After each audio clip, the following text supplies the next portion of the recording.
Olá, tudo bom? Senhores, este é o NVP Cursos e Profissões, um bate-papo descontraído com quem está se preparando ou, principalmente, já está no mercado de trabalho.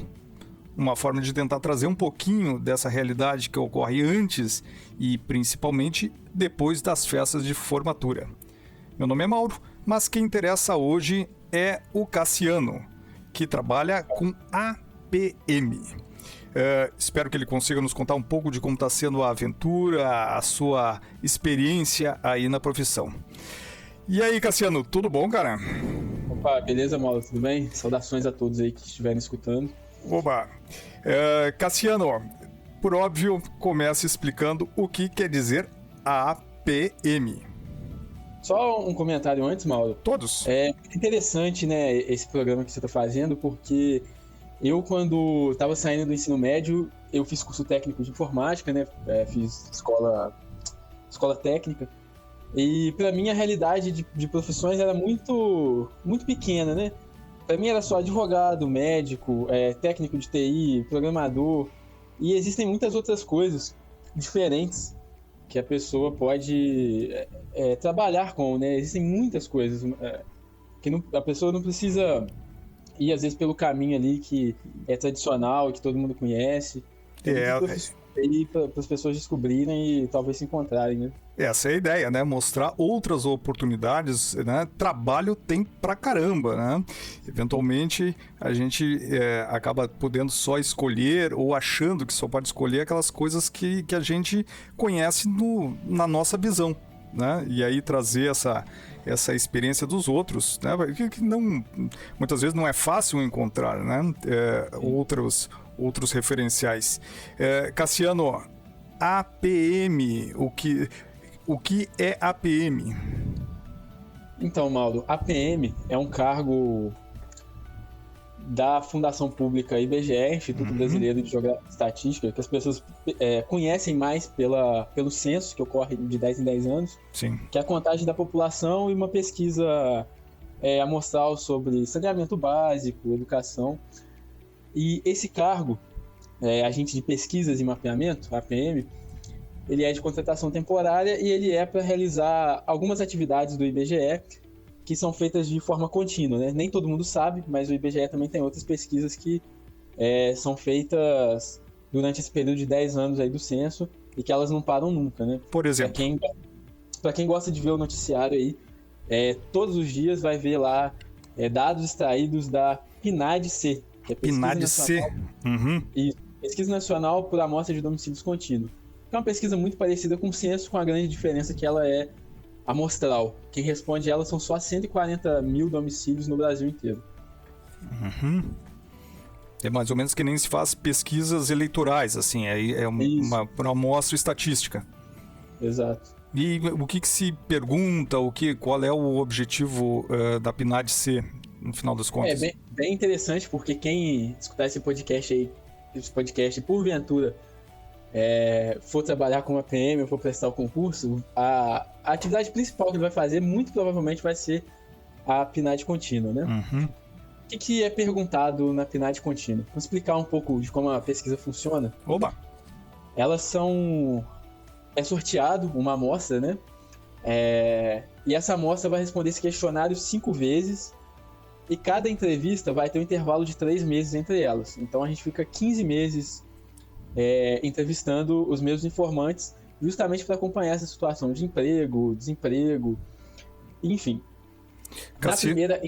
Cassiano, qual é o raio das pessoas que tu fica pesquisando?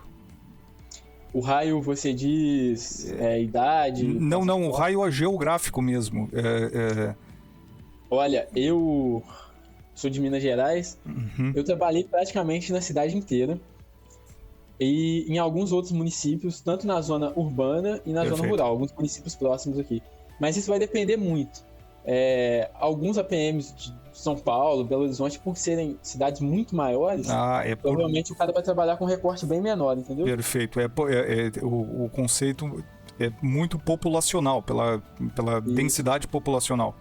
Sim. Cassiano estava comentando do objetivo da pesquisa, quais são os interesses da pesquisa, né? O que ela está querendo. O interesse principal, Mauro, é a questão do emprego e desemprego. Mas a gente pergunta, na primeira entrevista desse ciclo de 5, características do domicílio, por exemplo, se a população tem carro, tem moto, tem água encanada, questão de saneamento básico. Eventualmente, entram alguns módulos adicionais, por exemplo, de tecnologia da informação, onde a gente faz questionários detalhados sobre a utilização da internet. Deixa eu ver... Cassiano, na tua amostra, o pessoal tem mais esgoto ou internet? Mauro, as pessoas que não têm internet são pouquíssimas em todas as amostras que eu fiz. Pouquíssimas. E questão de esgoto, praticamente 100%. Mas, lembrando que é uma pesquisa feita a nível de Brasil, então a gente tem lugares com realidades muito ruins. Né? Pô, mas é uma excelente notícia, Cassiano. Porque aqui no Rio Grande do Sul, Cassiano, tem uma coisa que se chama o paradoxo gaúcho, né? Que apesar de ser um estado relativamente desenvolvido, o índice de saneamento básico ele é muito aquém do que deveria ser para um estado com o desenvolvimento que ele já atingiu, né? E tu tá me trazendo uma informação muito interessante, porque o pessoal aí tem mais esgoto e saneamento básico do que internet. No Rio Grande do Sul, essa realidade talvez não seja. Sim, sim. A gente... É muito importante. O Brasil é muito grande, né, Mauro? Então, essas pesquisas, elas são importantes. É o que eu falo com, às vezes, algum informante que foi resistente comigo, né? Fala, poxa, mas pra que serve isso? Não tem retorno. Mas, lembrando que o IBGE tá lá para fazer a pesquisa, né? E o IBGE não vai operacionalizar nenhuma mudança nem nada, mas vai garantir o subsídio, a informação de, às vezes, uma realidade que a gente não consegue ver, não consegue enxergar no nosso dia a dia, para o governo, para a esfera federal, estadual, municipal, poder agir com estratégia e eficiência. Cassiano, então, no final das contas, o APM ele tem que ir na casa das pessoas, conversar com elas e investigar a realidade. Exatamente. Vou explicar, então, um aspecto operacional de como eu trabalhava, né? Então, vamos lá. Depois eu explico um pouco como a pessoa faz para entrar, a admissão. Ótimo. Mas vamos lá no seu primeiro dia de agência de IBGE, que você vai trabalhar numa... o IBGE tem as unidades estaduais, que são tipo o quartel-general, o maior, e tem vários quartéizinhos que a gente chama de agência. Então... tem agência da minha cidade, tem agência... A maioria das cidades tem agência. Algumas não tem, mas as que não tem são atendidas por agências de cidades maiores. E essas agências se chamam agências do IBGE? Isso. Perfeito. Geralmente o nome vai estar agência do IBGE aí a cidade tal. Tá. Vamos lá. O primeiro dia de agência, assim, quando você entra, né? Você entrega toda a sua documentação lá, assina o seu contrato e você vai fazer um treinamento de ensino à distância. Essa foi a minha realidade. Provavelmente, talvez, algum APM tenha feito treinamento presencial com PNAD contínuo, mas eu não fiz, foi à distância. O contrato é com o IBGE. Isso. Tá, tu se torna funcionário do IBGE. Perfeito. Exatamente. E aí, você faz um treinamento de ensino à distância, tem a carga horária, acho que, se eu não me engano, de 40 horas. E aí você tem exercício, você faz, tem avaliações. E aí você vai aprender todos os aspectos operacionais da pesquisa. Como identificar um quarteirão, como achar um endereço, como se localizar, como perguntar, porque existe uma metodologia para você fazer as perguntas corretamente e de forma que a pessoa não te dê uma resposta imprecisa. Cassiano, o que tu lembra desses bizus aí, dessas dicas que eles te deram para fazer com que a pessoa seja objetiva nas respostas? Vou Um muito clássico, a gente pergunta qual a cor ou raça das pessoas. Tem gente, se eu fizer essa pergunta, Mauro, provavelmente eu sei que você é branco, você vai me responder que é branco. Eu não sei, eu não vejo melanina. Sim. Tem pessoas, Mauro, que são uma pessoa indígena, por exemplo. Sim. Talvez ela não saiba que ela não se reconheça como indígena e vai falar que é parda por falta de conhecimento, ou vai falar que é negra, ou às vezes vai falar que é branca. Porque isso varia muito, entendeu? Dependendo do lugar, uma pessoa parda vai ser chamada de branca, entendeu? Onde tem um predomínio da população negra, né? Onde as pessoas tomam mais sol, enfim. Cassiano, tu tem ideia quando é que começaram a incluir essa questão nos formulários? Essa questão é bem antiga, Mauro. Só que antes, hoje em dia se trabalha com as categorias preto, pardo, amarelo, branco e indígena, sendo amarelo para os asiáticos. Certo. Essa questão é bem antiga e antes ela era perguntada, você tinha muitas categorias, né? Por exemplo, cor de burro quando foge, essas coisas que deixaram de existir. Mas enfim, para que não haja a pessoa não responder, por exemplo, que é moreno, que é uma categoria que não existe, você lê todos os quesitos. Certo. E pede para a pessoa se enquadrar em um deles. A gente, como agente, a gente é instruído a não induzir a resposta da pessoa. Então, mesmo que você veja que a pessoa é parda e ela se identifica como branca, você marca branco. Isso é praxe nossa, até porque o conceito, ele é... Subjetivo? Não é subjetivo, mas ele tem a ver com como a pessoa também se reconhece perante a sociedade e se insere naquele contexto. Porque, igual eu expliquei, tem lugares que às vezes uma pessoa parda, ela vai se enxergar como branca, entendeu? E vai ser tratada totalmente como uma pessoa branca. Se eu respondesse ao questionário como negro, a entrevistadora... ela marcaria negro lá.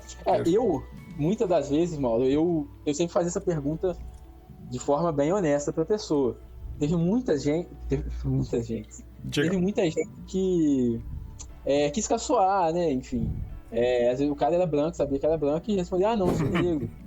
E aí eu refazia a pergunta de novo, tipo assim, eu falava, olha, eu tô falando sério com você e tal, uma pesquisa séria, porque a gente sabe que muitas das vezes as pessoas não levam tão a sério, né?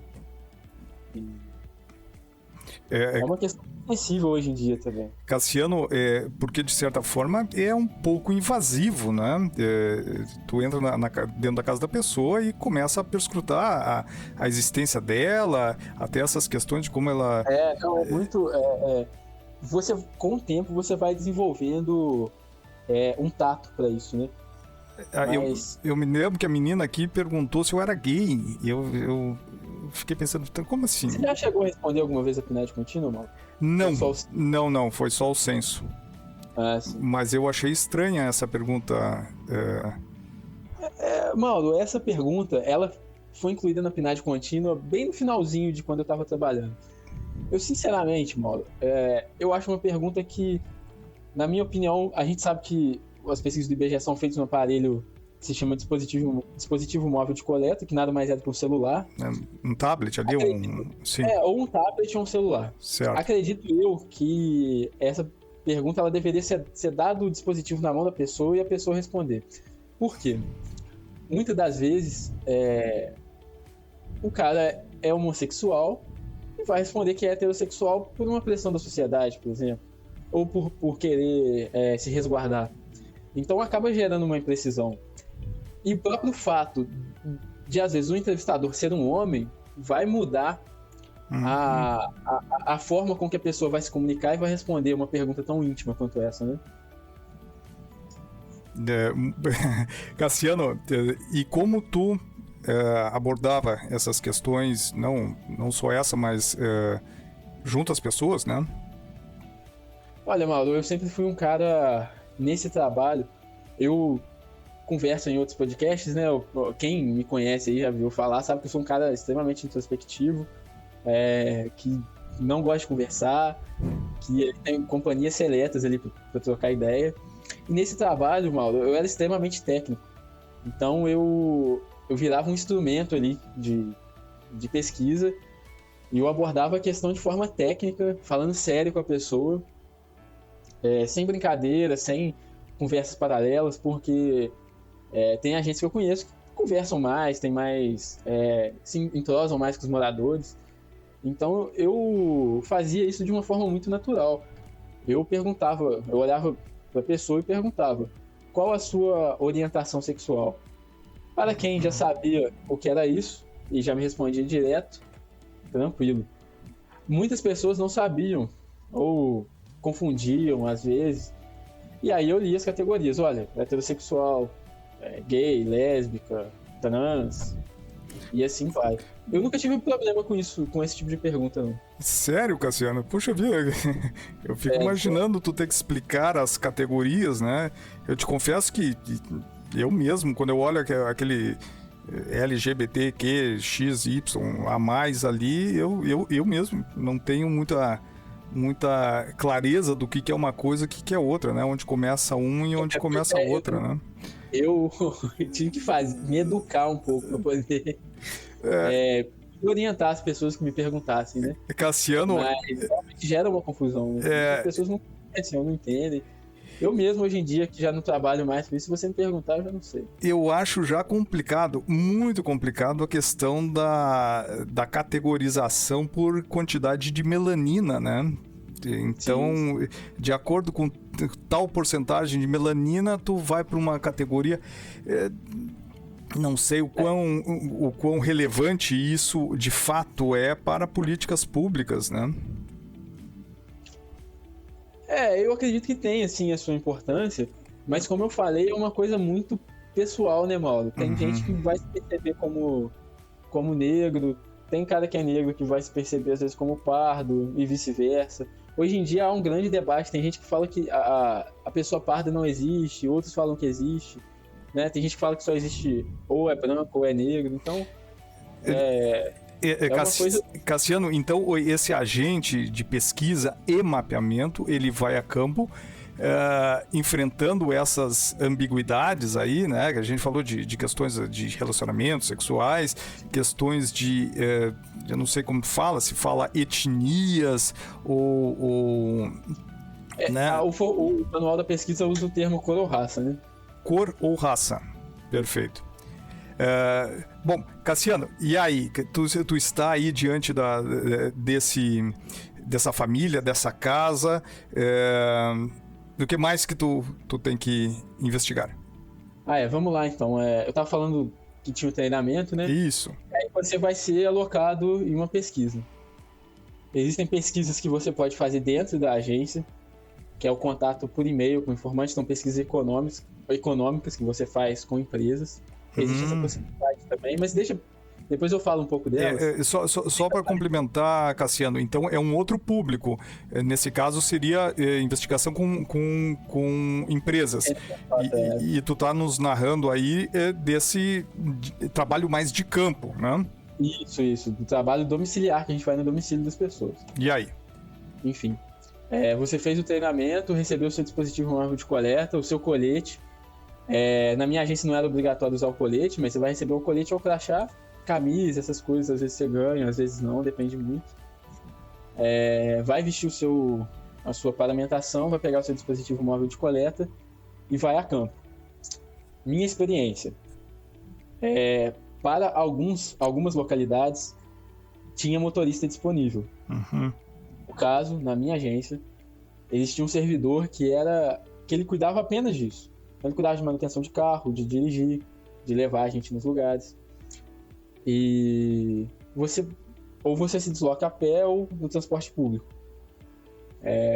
Enfim, aí você chegou lá no seu setor de trabalho, você vai ter a lista de domicílios selecionados. São 14 dentro da amostra da PNAD. E você vai chegar lá e vai bater na casa, no seu primeiro endereço. E aí tem a questão da abordagem, que foi algo que no começo foi muito difícil para mim.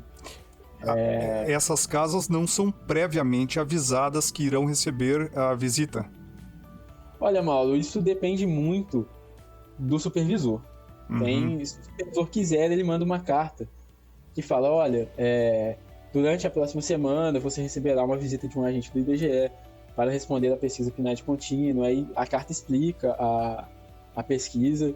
Então, existe a possibilidade de ser previamente avisada ou não. Tá? Dependendo da localidade aqui, as localidades mais centrais, às vezes condomínio, o meu supervisor sempre mandava carta antes para poder amaciar a carne ali para a gente já chegar e não ter tanta dificuldade assim na abordagem. E não dá perdida também, né? Porque pra ter alguém em casa, né? Sim. Bom, aí você chegou lá, abordou, aí você vai chamar lá, ou de casa, tocar a campainha, e uma pessoa vai vir te atender. Cachorro. Eu nunca tive problema, até hoje eu trabalho com essa coisa de bater na casa dos outros, tentar ter outra função. Nunca tive problema com cachorro, não. Uma vez eu tomei uma bocada de um vira-lata, não tinha tomado vacina da raiva há muito tempo, já tinha que renovar, então eu fiquei meio que maquinando o pensamento, pô, será que o cachorro tava doente ou não? Tava doente ou não? Graças a Deus não foi nada, mas pra quem for trabalhar com isso aí, cara, todo cuidado é pouco. Sempre perguntar antes se tem cachorro bravo. É um perigo, cara, se tomar uma mordida. Tem cachorro que você vai tomar uma mordida e ele não vai soltar, entendeu? Ele vai te dar um dano aí na sua perna que, cara, vai te dar uma dor de cabeça. Mas vira-latinha morde, mas não dói não doeu não. Enfim, aí a pessoa te atende e muitas das vezes ela não vai te conhecer, ela não vai conhecer o seu trabalho, ela não vai saber o que é IBGE. E aí você tem que estar na ponta da língua para poder explicar. Quem estiver pensando já, pô, achei legal, quero trabalhar, não precisa ficar preocupado que você vai ter tempo de se aprimorar. Isso você vai pegar com a prática, a questão da conversa, da lábia. Mas realmente as pessoas conhecem muito pouco. Ou acham que o seu trabalho é o de censo, né? O de censo demográfico. Vão falar, poxa, mas o censo já passou e tal. Cassiano, não, como é que tu te apresentava? Tu dizia que tu era o quê? Olha, eu falava... Minha abordagem era, no final, ficou mais ou menos o seguinte. Eu chamava e falava assim... boa tarde, bom dia, boa noite. Meu nome é Cassiano. Eu trabalho no IBGE. É uma pesquisa domiciliar que a gente veio aqui para fazer sobre trabalho, escolaridade, renda, que são os aspectos principais da pesquisa, onde ela tem a maior concentração de perguntas. Trabalho, escolaridade e renda. Isso. Perfeito. E aí? E aí eu começava a fazer as perguntas, né? Se fosse uma primeira entrevista do ciclo, isso é importante explicar também. Oba.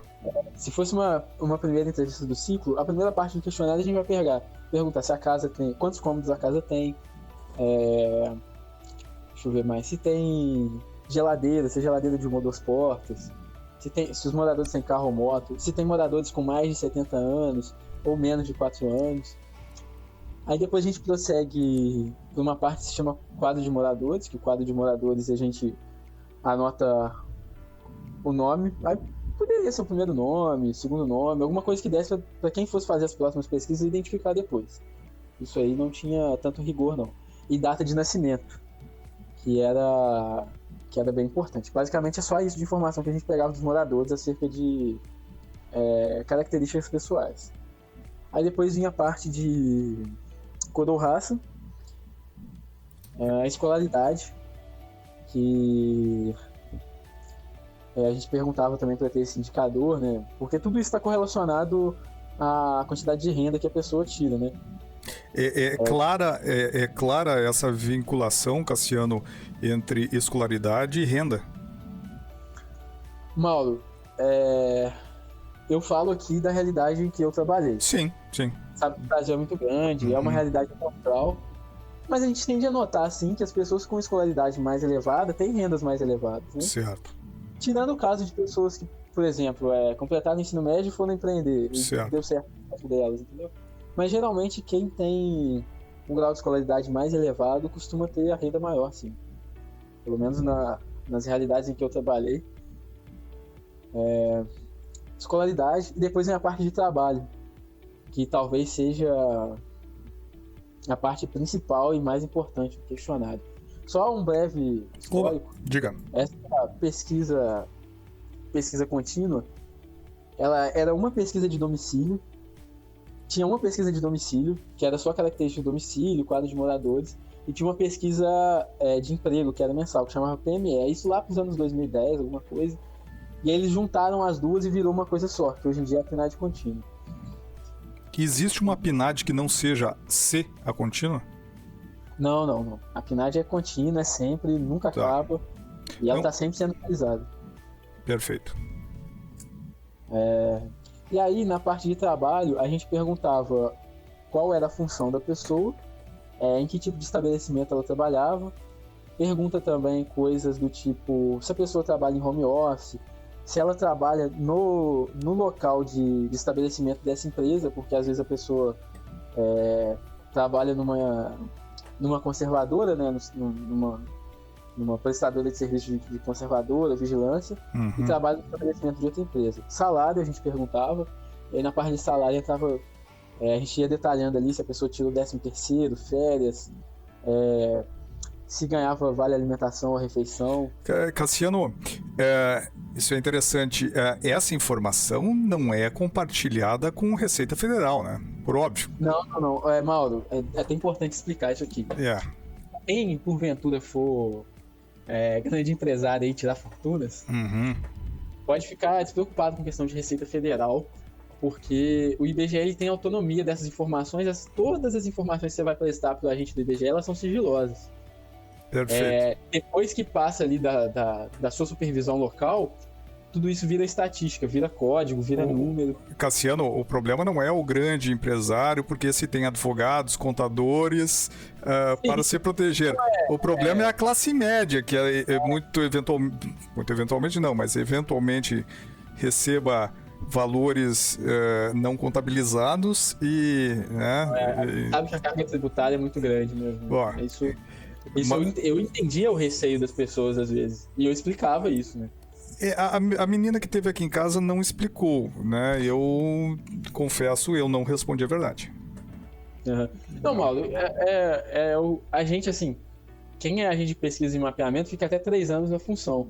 Geralmente quem trabalha no censo, cara, às vezes é 1, 2, 3 meses, então a pessoa já sai ali, tá muito cru, já é jogado direto no fogo e às vezes a pessoa não sabe esclarecer. Mas se um dia você receber a visita novamente, Mauro, pode ficar despreocupado, porque os dados não são compartilhados com ninguém, é só para o IBGE ali, tem uma lei de sigilo, né? Tudo isso que eventualmente ela perguntar orientação sexual não seja tão constrangedor ou íntimo quanto do que perguntar quanto a pessoa recebe, né? Depende o ambiente. Cassiano, tu estava falando que então essa PNAD C, ela sempre é contínua, ela sempre está sendo realizada e, portanto, esse é um trabalho que sempre haverá. Sim. E dificilmente, cara, essa pesquisa vai deixar de existir, porque é o carro-chefe do IBGE hoje em dia, né? O serviço trabalho de maior digamos assim. Então esses dados, como tu estava explicando, não são compartilhados né, com a Receita. Eu acreditava que não, né? Mas... E se mantém dentro de um banco de dados sigiloso e útil para os planejamentos. Sim. Muito bem. Cassiano, tá. E aí tu tá lá fazendo as perguntas. Outras aventuras que tu passa nessa coleta cotidiana aí? Olha, tinha um tipo de trabalho que eu gostava muito, que era na zona rural, né? Na zona rural é a mesma coisa, a mesma dinâmica de trabalho, só que as pessoas te acolhem melhor, até porque as pessoas na zona rural às vezes têm mais tempo, ficam na propriedade, né? E era uma parte muito legal, assim, eu conheci muita coisa, eu viajei bastante. Então, quem porventura for trabalhar nisso vai conhecer aí muita coisa, vai andar aí por lugares que não tinha andado antes. O pessoal chegou a te dar presente, frutas? Já ganhei muito, abacate, laranja, muita coisa. Que bacana, cara. Ganhei almoço, queijo, cara. Pô, então é uma figura simpática para as pessoas, né? Sim. O pessoal da roça lembra da gente, né, cara? Sim. Porque o cara que tá na roça, ele não tem muita novidade no dia dele, então acaba que a nossa presença lá é uma coisa especial para ele, né? Cassiano, e como é que se entra nesse trabalho? Como é que tu acabou caindo aí dentro como agente de pesquisas e mapeamento do IBGE? Então, Mauro, no período da pandemia, eu tinha terminado a escola, comecei a faculdade, aí parou por causa do Covid. E eu fiquei assim, desempregado, mas sem saber o que fazer. Eu falei, vou prestar concurso público. Porventura, esse estava aberto para entrar, então, por concurso público. Esse concurso é federal. Isso. Ele é de nível nacional. Mas as vagas são regionalizadas, ou seja, você vai ter a tabela de vagas e você vai disputar as vagas da localidade que você escolher. Só uma correção, o nome correto é Processo Seletivo Simplificado. Certo. Porque não é para cargo de natureza efetiva, né? Para cargo de natureza temporária. Certo. Mas nada mais é do que um concurso. Você vai fazer a prova, vai tirar uma nota, vai ficar na lista e vai ser chamado. Uma prova muito tranquila, pelo menos é que eu fiz. Qual é a exigência mínima, Cassiano? É nível médio, uma prova de nível médio. Tá. As disciplinas que caem. Eu tô com o edital de 2023 aberto, tá? Oba. Talvez quem estiver escutando, pode ser que tenha mudado nos editais mais recentes, mas costuma sempre seguir essa linha.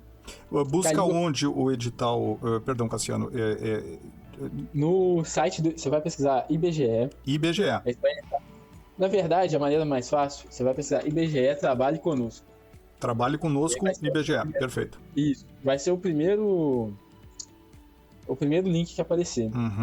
E aí você vai ter as categorias, né? Por exemplo, concurso público, cargo efetivo, processo seletivo simplificados, contratação temporária. Esses vão ser o que você vai poder olhar, ó. Tem 4 editais aqui, parece que em andamento, mas encerradas as inscrições. Mas costuma ter de 2 em 2 anos ou até mais, tá? E o cargo que aparece ali é APM, Agência de Pesquisas e Mapeamento. Isso. Tem outros cargos também. Certo. Agente de pesquisa por telefone, agente de estado, mas aí eu já não trabalhei, mas é de natureza temporária também. Certo.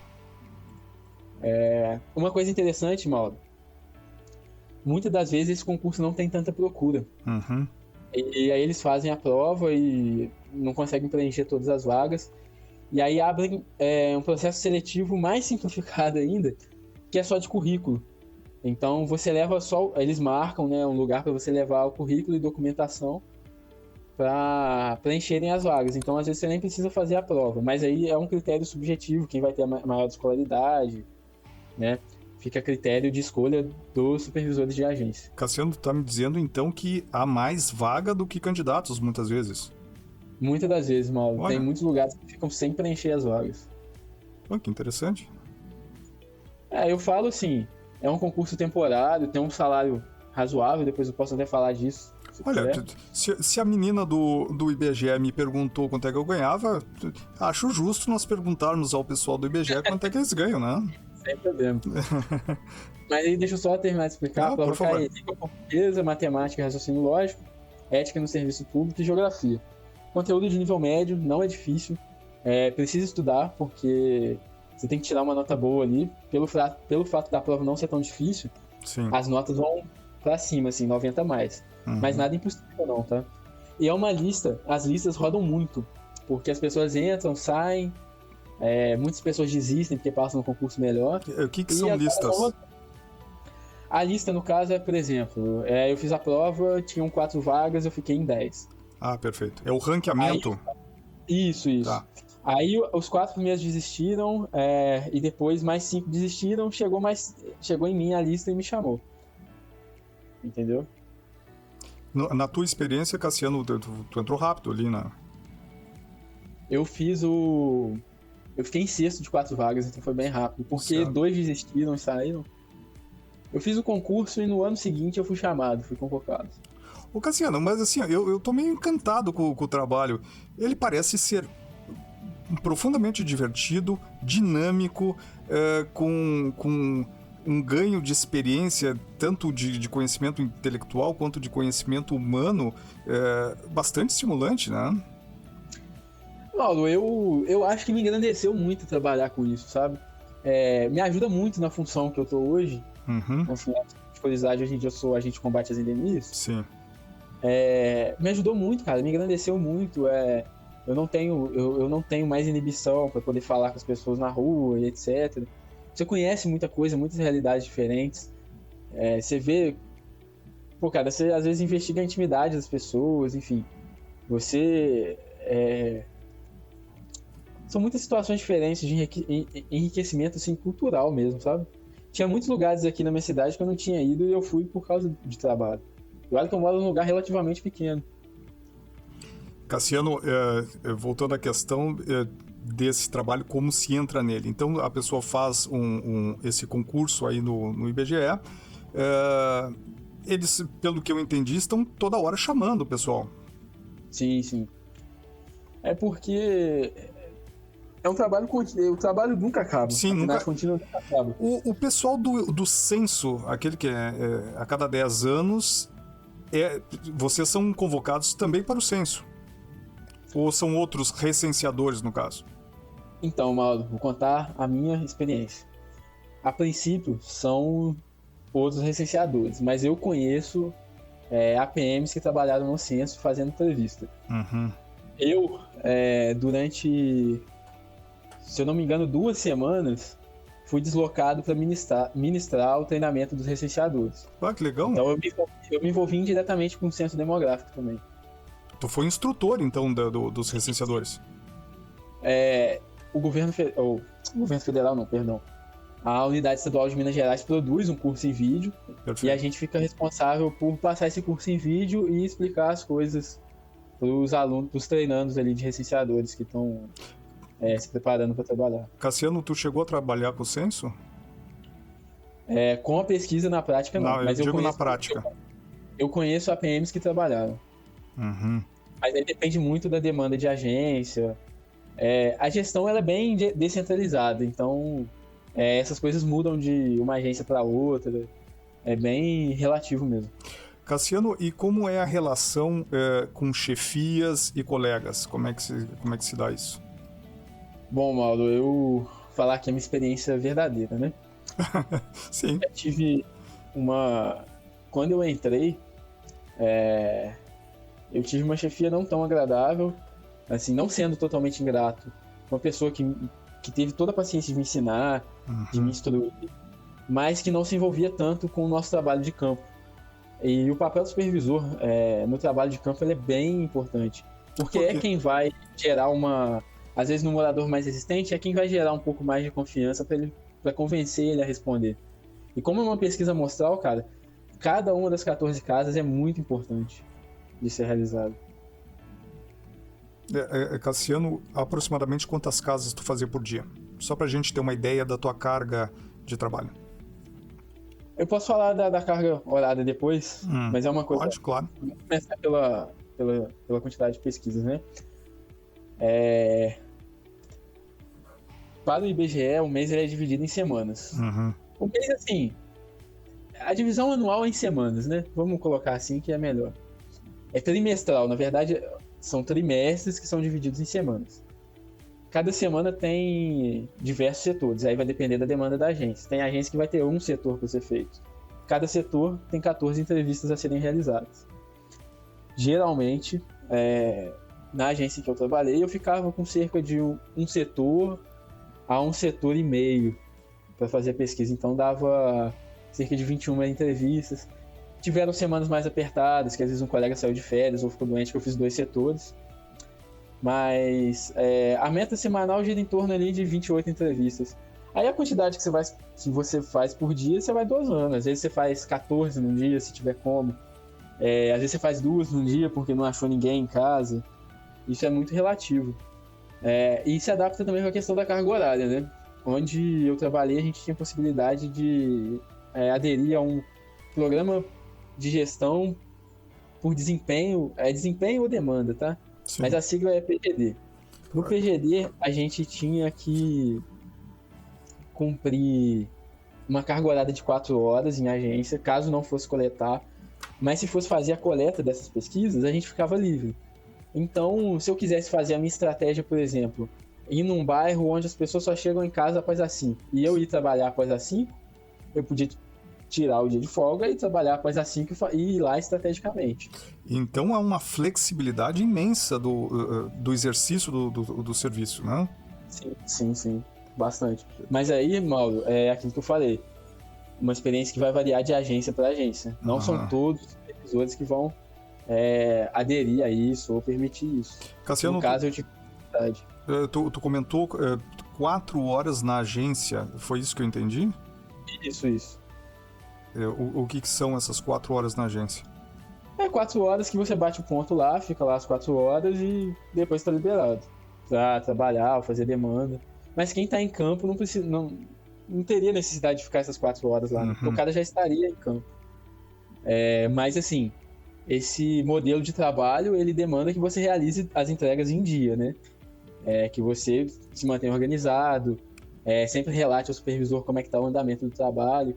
Então é um modelo de trabalho, de flexibilidade de horário, que também exige muito da responsabilidade do agente. Perfeito, ele vai organizar o seu calendário, os seus horários para atender essa demanda, né? PGD, deve ser Programa de Gerenciamento de Demandas. Alguma coisa do tipo. Eu esqueci porque tem muito tempo que eu já não mexo com isso. Cassiano, nós estávamos comentando sobre essa relação ali do agente com colegas. Tu chega a ter interação com colegas no dia a dia ou isso acaba não ocorrendo? Deixa eu só complementar a informação anterior, rapidamente. Todas? Para quem não estiver no PGD, o horário vai ser de 8 a 5 com 1 hora de almoço. Deixa eu ver se eu entendi. Quem não estaria no PGD? O PGD é opcional, tá? Não é todo mundo que precisa aderir. Pô, mas eu achei genial o PGD, é tudo que eu gostaria. E tem tudo a ver com o trabalho. É um programa muito necessário. Porque o horário comercial de 8 a 5 as pessoas não estão em casa ou não vão te atender. Mas quem não faz... É das 8 da manhã às 17, é isso? Isso, com 1 hora de almoço. Uhum. O almoço, cada um por si, recebe algum tipo de subvenção, vale, ou como é que... Vou explicar da remuneração, então, aqui, já. Porque quem, porventura, for curioso e olhar o edital, deixa eu até ver se eu consigo abrir o edital de 2024, pra gente ter informações atualizadas aqui. Olha aí. Bom... vamos lá. A remuneração do APM no edital número 1 de 2024 estava em 1.512,38. Só que você recebe R$1.000 de vale alimentação que é pago em dinheiro pelo governo federal. Ora. Esse valor de R$1.000 ele é padrão para os servidores do governo federal. Então o salário ali vai girar em torno de 2.500. Sim. E de acordo com esse edital aqui, acrescido do seu vale transporte também, que vai ser pago em dinheiro, né? Aí vai ser de acordo com a demanda do seu município, não tem valor fixo. Então esses valores a maior aí, seja de transporte, seja de alimentação, na verdade pode fazer o que quiser com esse dinheiro, né? Não é um ticket. Você não recebe em cartão, né? Uhum. É dinheiro mesmo. Não, então basicamente salário, né? Sim. Notícia boa para quem for prestar o concurso. Quando eu tava para sair, no mês que eu tava para sair, parece que teve um reajuste, que o salário base ele foi para cerca de 2.500, 2.600. Então vai ser esses 2.600 mais os 1.000 de alimentação. Mas quem for pesquisar aí, confirma primeiro, porque eu saí enquanto estava tendo esse trâmite, então não sei se confirmou, se não. Mas era o que estava sendo divulgado pra gente. Cassiano, só boas notícias, cara. Eu tô bastante bem impressionado. Cassiano, só para encerrar, então, aquele outro tópico que eu estava comentando. A convivência com colegas não é tão grande, então, conforme eu estou entendendo, assim, a questão de atritos ou de... né, ou convivência com colegas acaba não ocorrendo porque tu desenvolve uma atividade meio autônoma. É isso ou não? Então, Mauro, eu tive experiências muito, muito boas. minha companheira, né, minha namorada, que hoje é minha namorada, eu conheci no trabalho. Boa. Então, mas a gente tem bastante convivência com os colegas, assim, porque acontece muito da gente trabalhar em dupla no setor também. Você vai ter relação com o servidor que vai dirigir, enfim, você vai ver essas pessoas quase que diariamente. Porque mesmo fazendo uma atividade autônoma, você vai frequentar a agência, né, para poder reportar o trabalho ao seu supervisor. Então, eu tive, assim, pouquíssimos problemas, né? Teve só um colega lá que ele era, enfim, meio maluquinho, assim, e ficava puxando papo de política o tempo inteiro. Ele dava uma provocada nas pessoas, mas... Cassiano, é só um detalhe, mas eu sou meio curioso.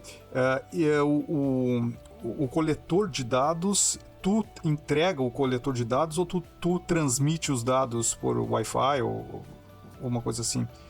É um detalhe, mas eu fico curioso nessa operacionalização de como isso de fato ocorre. A transmissão ela é digital, por Wi-Fi mesmo. Sim, mas Dentro do seu dispositivo você faz. Não, por isso a minha pergunta. Tu aperta um botão ali do teu coletor de dados e transmite as informações. O coletor é teu enquanto serviço e tu não entrega ele. Não, ele fica 100% sob a sua responsabilidade. Tá. E aí esses dados são passados, né, por Wi-Fi. Ali tu é que faz esse tu que encaminha as informações. É um detalhezinho, mas é curioso, né? Tu é responsável não por entregar um equipamento com as informações, mas sim entregar as informações que tu coletou, né? Sim. Faz a transmissão por Wi-Fi mesmo. Sim. Dentro do dispositivo você faz a transmissão dos questionários e eles vão para os sistemas. Cassiano, então assim, dá para ter uma boa, né, um bom gerenciamento com os colegas, até porque não é uma atividade que tu tá o tempo todo em convivência, né? Tu acaba tendo que conviver com gente, digamos assim, diferente todo o tempo e é alguma coisa, em princípio, mais estimulante. E em relação aos supervisores, eles são de boa? Tu estava comentando antes.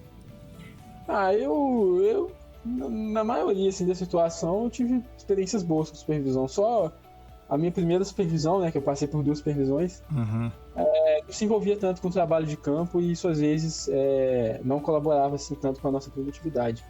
Mas depois da troca, teve um supervisor que se envolveu mais e tranquilo também, não tive problema não. Mas já ouvi relatos ruins de outras agências que tem supervisores que são carrascos. Mas assim, é questão de saber lidar, trabalho, entrega, né? Às vezes você fazendo uma entrega boa, por que não a sua supervisão te entregar algum benefício, alguma coisa do tipo? Cassiano, assim, olha, eu fiquei bastante encantado aí com o trabalho. É um trabalho meio de repórter, né? De investigador. Tu vai na casa das pessoas, conversas com elas, vê, né, como está a situação, tanto pessoal quanto de infraestrutura. O ingresso, então, se dá ali por esse concurso público, o pessoal fica atento aos editais. O salário me pareceu bastante interessante, né? Melhorou bastante. É um trabalho que a pessoa tem bastante autonomia, especialmente se conseguir se enquadrar aí no PGD, né? Programa de Gerenciamento por Demanda, ou qualquer coisa bem parecida com essa, né? O Cassiano, eu achei bem legal, bacana mesmo. É um trabalho bem interessante. Inclusive, Mauro, para quem quer estudar para concurso aí, às vezes está desempregado, está querendo sair da iniciativa privada, quer alguma coisa que dê para conciliar os estudos aí com o trabalho, cara, para mim, na minha experiência pessoal, foi uma excelente oportunidade. Eu consegui conciliar com estudos, passei num concurso estatutário, né, que é temporada, não tem tempo de contrato. Sim. Para quem pensa em fazer isso, é uma excelente oportunidade. Isso faz pouco tempo, né, Cassiano? Que tu saiu de como agente de pesquisa e mapeamento e aí Sim. Meu último dia de trabalho no IBGE foi o dia, se eu não me engano, 29 de agosto. Oba! Desse ano. O Cassiano, diante de todo esse cenário bastante favorável, no final das contas, tu saiu simplesmente porque foi para um outro concurso, com esse estatutário. Sim. Não saí por conta de... porque o trabalho estava ruim nem nada. Se eu não tivesse passado, provavelmente ficaria lá mesmo, até arranjar alguma outra oportunidade. Mas assim, para quem for entrar nesse trabalho, entre com a consciência de que é algo temporário. O contrato, deixa eu só explicar uma coisa do contrato, que você não está garantido que você vai ficar os 3 anos. Você passa por avaliações periódicas. É no máximo 3 anos. Isso, no máximo 3 anos. A primeira avaliação que você vai passar é nos primeiros 30 dias. E todos os contratos vão sendo de 30 dias. Só que vai chegar um determinado momento que suas avaliações vão ser trimestrais e depois elas vão ser semestrais. Para você ser mandado embora, só caso cometa crime ou tenha muito baixa produtividade, esteja atrasando o trabalho sem motivo e tenha avaliações ruins. Né? As avaliações ruins, elas vão implicar no seu desligamento, né? Meio que automaticamente. Mas assim, Mauro, pela minha experiência, pelo que eu já conversei com outras pessoas de outras agências, a esmagadora maioria fica ali os 3 anos de contrato. Só sai mesmo quem às vezes quer sair, ou quem realmente não consegue se adaptar ao trabalho, ou tem algum problema assim, comportamental, né? Não se dá bem com as pessoas. Mas, na minha experiência, assim, quem entrou fica os 3 anos. Cassiano, genial, cara. Excelente oportunidade, né? Me pareceu uma opção bastante interessante, ressalvada essa situação que é até 3 anos, né? Mas 3 anos é bastante tempo para o cara, né? Ganhar experiência, ganhar contatos, crescer, amadurecer, né? E olha, dá para juntar um dinheirinho, né? Dá, sim. Quem entra com a consciência de que é algo temporário e já vá vendo saídas, né? Puxa, eu vou prestar um outro concurso, assim como eu fiz. Ou vou juntar dinheiro para abrir o meu negócio, vou terminar minha faculdade, vou ingressar no mercado de trabalho, mas não fique... Num outro mercado, né, Cassiano? Sim. Num outro mercado. Quem entrar, não fique esperando o tempo passar. Na hora que chegar no meu 3º ano de contrato, eu vou ver o que eu faço. Legal. Cassiano, cara, muitíssimo obrigado por ter comentado essa tua experiência, né? Eu espero que seja bastante útil para todo mundo que escute. Amplia, né, o horizonte de possibilidades. Dúvidas, perguntas, dramas, questionamentos e ansiedades a respeito, seja da profissão ou deste programa, escreva aqui para o e-mail que vai estar na descrição. Cassiano, um grande abraço e, pessoal, a gente se vê até no próximo episódio do Cursos e Profissões. Falou!